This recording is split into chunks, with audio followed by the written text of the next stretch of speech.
Hello, everyone, and welcome to another installment of FSW Conversations, brought to you by Fashion Strategy Weekly, which looks to bring practical, strategic, and research-based insights to leaders in the fashion and luxury industries. I am Jessica Quillen, co-publisher of Fashion Strategy Weekly and co-founder of luxury strategy agency It's a Working Title. In our third edition of FSW Conversations, I'm talking to Aliza Licht, award-winning marketer, best-selling two-time author, podcaster, and founder of Leave Your Mark. She was also the original social media influencer as DKNY PR girl. So just to start off with, Aliza, I would love for you just to introduce yourself. And, you've had such an amazing career moving from life as the first fashion social media celebrity into forming your own LLC and becoming a marketer and brand strategy guru and much more than that. And I'm just really curious, how did your experience in fashion shape the work that you do now? Well, first of all, Jessica, I'm so excited to see you. Thank you so much for inviting me on your show. I think everything that I've done prior has led to this point. And I think at the end of the day, I'm a storyteller. And every part of my career has been through the lens of telling a story, whether it is, Harper's Bazaar back in the day as an intern, to moving on to Mary Claire, to moving on to PR. You mentioned DKNY PR girl in your wonderful intro. And that certainly was storytelling a brand in a new way in social media. And now I'm really thinking about brand strategy, but from the perspective of luxury fashion, which is very specific. Very much so. And, one of the things I'm interested in your second book, just to kind of hone in on that, because I know that came out quite recently. And, I think it's just a really incredible resource. And one of the things in your second book that you talk about is, just really practical tips and kind of workbook-like exercises for people to sort of apply lessons from your experience, but also to kind of focus on building their own personal brand. And I'm really curious, just from your own experience, what was the inspiration for that second book and kind of building into that? And, also how that specifically applies to people within fashion and luxury looking to kind of shape their own identity within a very specific industry, as you say. Yes. So all of these things are interconnected. So as you know, my first book was called Leave Your Mark. Leave Your Mark was really inspired by the DKNY PR girl personality that sort of catapulted me into the public eye. It is like the Devil Wears Prada meets career advice. And as you know, for 6 years, I was this social media personality, almost 2 of which I was anonymous. So everything is fine and good while you are in your corporate role. I was at Donna Karan for 17 years, part of LVMH, all the things, the title, the expense account, the connections, everything. And then I got approached to write a book, which was all great. But the thing that I speak about in Leave Your Mark, which I double down in the new book on brand, is the idea of not suffering from last name syndrome. And a lot of times when people work for a credible brand, they lean on the credibility of that brand to become their last name. So as you know, I was Aliza from DKNY, right? Mm-hmm. So what happens when you leave? So On Brand, Shape Your Narrative, Share Your Vision, Shift Their Perception is my new book. And it's all about personal branding and how to really make sure that you're building equity in your own name. Because that first day when I left Donna Karan and I was like, okay, free person, now what? It was really scary. So I'm trying to help people understand that they need to do the work to shape their own narrative so that people understand the value that they add. No, I love that. And, one of the things I love in your new book is that whole introductory section where you kind of take people through how you were sort of architecting your own sort of transition from your previous work as DKNY PR girl into sort of your new identity as your own brand and kind of mapping out sort of, strengths and focuses on each side into your little Venn diagram and all of that. And one question I had just in terms of, kind of thinking about, people kind of diagramming their own personal brand. How do people break themselves down to sort of those kind of core categories and kind of figure out, where their sort of, strengths and weaknesses lie and kind of where they want to kind of build those bridges between, what they were doing before and what they're looking to do now? I mean, some people it's always like just a matter of listing, but I'm just wondering if, for you, is it a matter of sort of architecting those clear-cut goals first at a high level, or, starting with a laundry list of what you liked in your old job? Like, how do people get started in sort of starting to, build that bridge from the old into the new? So I think to answer your question, the first thing I should say to set the stage is that to me, personal branding means that your name is dropped in rooms you're not in and that you're recommended for opportunities other people haven't heard of yet. A lot of people think of personal branding as like being an influencer, becoming famous. I don't see it that way. I see it as having a clear sense of the story you want to tell about yourself and arming the people around you with that story. Now, a lot of times people think of personal branding as cringy because they're like, oh my God, that's bragging. Like, I don't want to talk about myself. It's super uncomfortable. A lot of people also equate it with having a social media presence. So one of the things that I did in On Brand very consciously is to bridge equally people who want to have a social media presence and people who are like, that's not for me, but I still want to have a strong personal brand in real life. So the first step in doing this is saying to yourself, what do you want to be known for in any circle? Because repetition is reputation.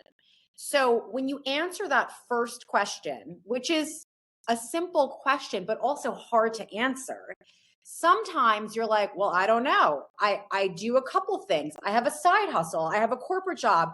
I have causes that I support. So the first exercise is really the Venn diagram, which is, a classic marketing tactic where you can visualize your different circles of what is important to you or what you think you relate to, and then try to find that middle center point where there's overlap. I think in general, when we think about personal branding, we're thinking about it. Yes, you can write it down, but more so you have to remember, and I have a lot of experts in On Brand who speak to their specific strengths. Dory Clark is the communications expert, and she kind of says it best. No one is thinking about you. So if you're looking to get promoted, or you're looking to start a business, or you're looking to do something bold, make a pivot, if you don't do the work to shape that narrative and let people know what it is that you're trying to do, they're not thinking about you. So a lot of people waiting around for someone to notice that you're good at what you do is not a strategy. No, definitely not. It's almost like asking for validation when you're, kind of haven't really kind of gotten your name out there with everything else like that. And one of the things I liked about, sort of how you were building out the idea of crafting your brand is the whole idea of crafting your own story. And I really loved how you talk about not bringing your whole self to work and controlling the narrative about your life. So like then controlling what people are saying about you when you're not in the room. Can you explain this a little further? Like, how do people build rapport professionally with either oversharing or not, or being too aloof, but making sure that, people are having the right conversations about you when you're not in the room? So I think first and foremost at work, the goal should be to earn social capital with your peers and your external stakeholders. And what that means is, excuse me, making sure that you're doing great work, making sure that you're reliable, people can count on you, they know that they can count on you in a pinch, and that you're consistent in the way that you're delivering in a timely fashion and also quality work, right? Also, doing favors for people at work, recognizing maybe, someone who's on a different team is working on a project. Maybe you're not that busy right now. And you say, hey, I'm a little light right now. Do you want some support on that? Being able to kind of like surprise and delight coworkers in that way goes a very, very long way. So that's the first part of it. The part of don't bring your whole self to work, which by the way, when I wrote that line, I was like, people are going to get so angry that I'm saying this. But I really believe it's true because not every aspect of yourself is appropriate for work. So when we think about bringing yourself to work, that's not to say that you're not building authentic relationships. That's not to say that you're not being yourself. Of course you are. But you have to remember, what's the goal here? The goal is to be successful. The goal is to get more responsibility. The goal is to get promoted. You're not there just to like hang out. So everything you do at work should be supporting that North Star goal. And sometimes we lose ourselves, right, in conversations. And maybe, we show up on a Zoom meeting and we're like, this is just a visual identity example, but I do go over visual identity. Like a lot of people right now are showing up on Zoom, their camera's off, or maybe, they look like they're like really not into it, or They're not really showing up in the way that they should for a meeting. And those things matter. So how you're showing up matters. And I think we've lost a lot of that, especially post-pandemic. So this is just a reset to remind yourself that what you're bringing to work should be helping you progress in your career. Oh, no, that makes a lot of sense. And can actually, since you mentioned it, can you dive a little bit deeper into sort of the visual identity part? Because I feel like that's like the uncomfortable elephant in the room post-pandemic that people don't really want to talk about. And I think there's so much, especially from like just work culture perspective, so many people are still remote. Some people are returning into office. And I think there's just a lot of confusion over dress code and expectations, but also like what is professional mean these days, and does it really actually affect how people, think about you? I think how you dress and how you prepare yourself for any single meeting, whether in Zoom or in real life, tells the other party that you care about what you're doing. So if you're showing up to a Zoom meeting with a potential new client and you're wearing, basically what could be conceived as like rolling out of bed in pajamas, you're telling that person, you know what, I don't really feel the need to impress you. And I don't think really at the end of the day, anyone's ever gotten in trouble for looking polished and put together. And because so many people have slipped away from that mentality of like putting themselves together for work because they are at home, when you do, it goes even further. And it's such a benefit. And honestly, fashion is such a weapon of choice. If you want people to sort of see you a certain way, throwing on a blazer or throwing on a shirt and properly, even if you were doing like a remote interview, like getting dressed for the part that you want to play actually changes your mindset. No, and I love that. And actually, just to kind of carry over into my next question, one of the things I keep thinking about with visual identity is so how much of your sort of, especially in fashion luxury, of your visual identity as you sort of move over into sort of your social platforms and where your sort of self comes across in the content that you put out there in even non-work contexts there. And, one of the things in your book that you talk about really specifically that spoke to me specifically because I'm a content strategist. I've spent, almost 20 years just, creating content strategies for enterprise brands and all of that on top of being a fashion editor. But one of the things you talk about is crafting, content strategies for specific social platforms. And, this idea of tailoring your content as part of your personal brand for the platforms you're on. And I keep thinking of the visual identity part of that. And, how do you kind of advise people on that? Because I think, people obviously like the personal expression part of social media, but, you keep reading, when you apply for jobs or you go to, meetings and people look you up online, right? And so that your kind of media presence is everywhere. And so how do people kind of take a step back and figure out if they're presenting the right identity and then what sort of identity they should present as part of that sort of, channel by channel approach? Well, in the beginning of this conversation, you mentioned the mental gymnastics exercises in On Brand. And we go through a lot of those in On Brand to figure out what your brand guardrails are. And what that really means is where you have permission to play and where you should sit back. And understanding where those boundaries are keep you out of trouble. So when we're thinking about social media in general, no matter what platform you're on, I really have two rules. The first rule is if you wouldn't feel comfortable seeing your post as a full page ad in the New York Times, don't post it. The screenshot is more powerful than the delete button. And in On Brand, I wrote that the internet is written in a Sharpie.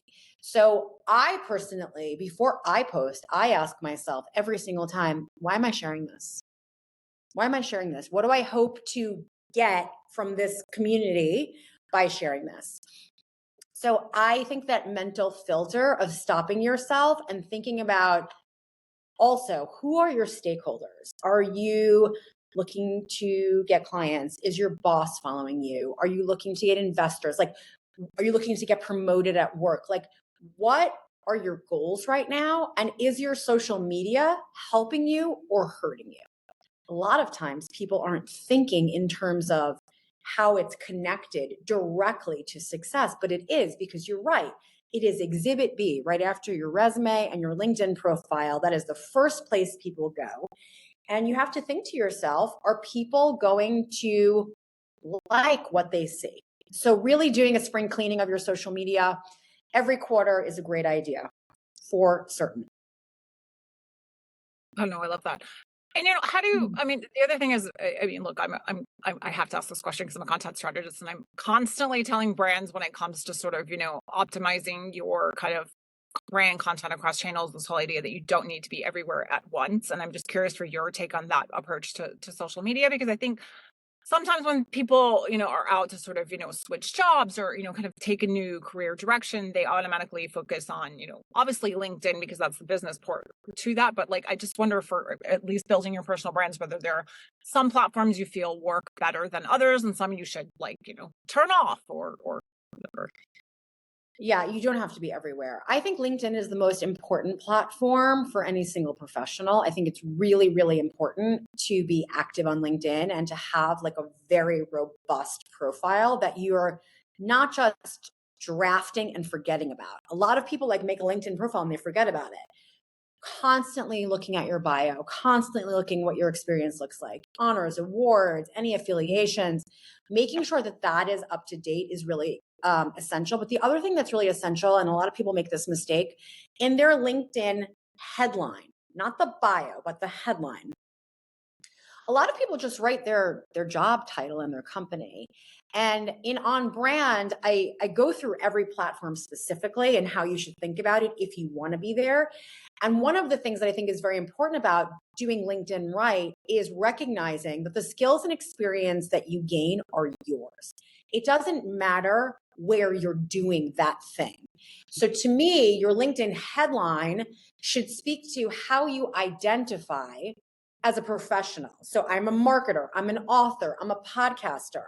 I don't need to write my title at said company because that's my experience. And I think the more people lean on their own name with their own experience versus where they work, the more self-sufficient they will be. The other thing I want to say about being in different places at one time is social media success is one part the content strategy, but the larger part is the format. So a lot of times if you have a topic that you want to speak to, how you deliver that content is going to change based on where you're doing it. So for me, for Instagram, I do my morning videos, usually putting on my makeup, talking about whatever. So that might be my Instagram version. Maybe LinkedIn, I'm going to do a written out version of whatever that message was because that might perform better. Sometimes I might post a video, sometimes I may do it written. Sometimes on X or Threads, I might have like a one bullet point, watered down version of that video. So you can't really paintbrush the same content across every single channel. You have to pay attention to what works. Yeah, no, I love that.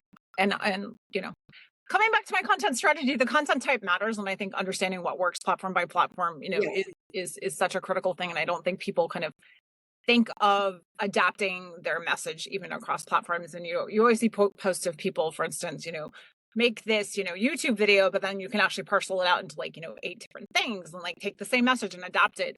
But it sometimes becomes difficult when you think about sort of having to change the sort of the way you're presenting the content, not just the message. So I love that sort of perspective on adapting your content there. One statement you made in your book really stood out to me as an entrepreneur. When talking about opportunities, you're right. If someone opens the door for you, run through it. Can you explain a little bit about that further? Yeah, I mean, I think a lot of times, especially the younger generation, takes for granted that an introduction has been made. And I've had many instances where somebody might say, "Oh, Aliza, are you willing to have a conversation with said person? They're trying to, let's just say, break into fashion, or they're trying to build a company, or whatever it is." Sorry, I just had this weird alert from Google. They're trying to build a company, or they're trying to pivot, or whatever it is. And I'm like, yeah. And then that person just disappears. And I think that when you are the person who needs the support or the introduction, or somebody is, sponsoring you to meet someone that you wouldn't otherwise meet to help you progress in your career, run through that door. Don't ghost. And I think follow through is really, really important. And the other thing that's really important is closing the loop. So if I introduce you to someone and that's helpful to you, what you should be doing is coming back to me however many weeks later and saying, hey, Aliza, I just want to let you know that introduction led to X. Thank you for making it. So not just taking the intro, but closing the loop with the person who made it. Oh, I love that. That's amazing.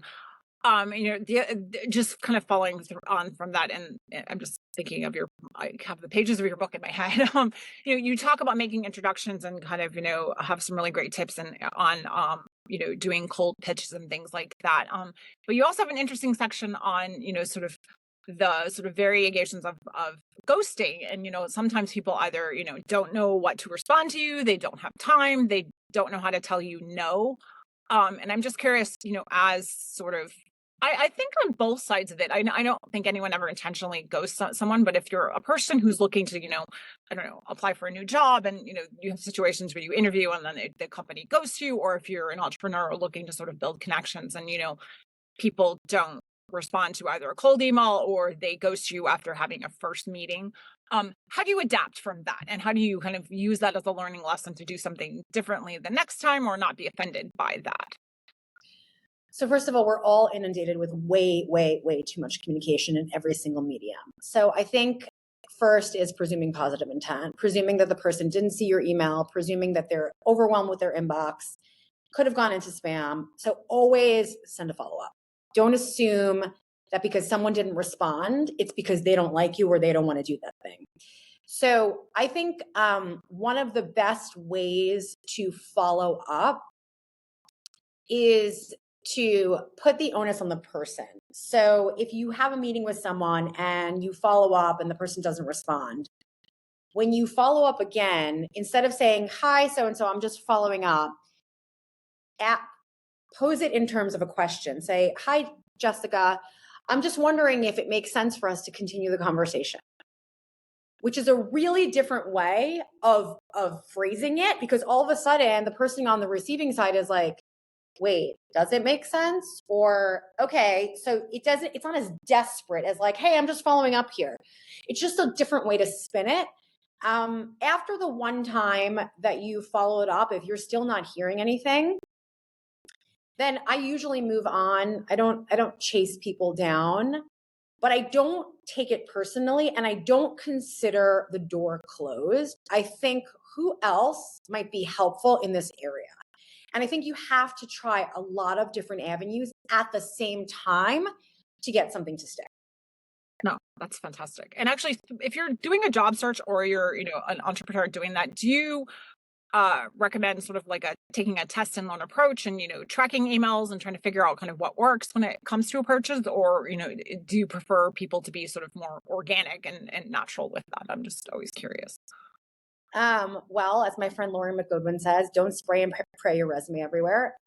I think warm intros are the most powerful tool we have. If you see a job posting on LinkedIn, you are going to have to apply through the portal because that's the process. But figuring out who knows someone who can hand deliver your resume to a hiring manager is going to be way more effective. And having been deeply on the side of the hiring, I mean, for every job I've ever posted for a client where I've been the hiring manager, minimally, I've gotten over 1,000 resumes into this system.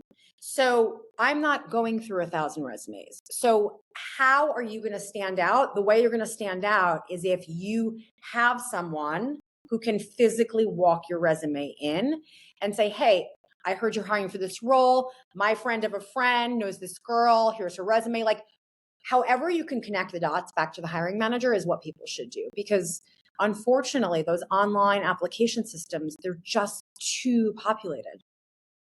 No, that's very true. And, I guess that comes to my last question for you, which is just, when thinking about your personal brand, what is the sort of one thing you would advise people to focus on as sort of a place to start?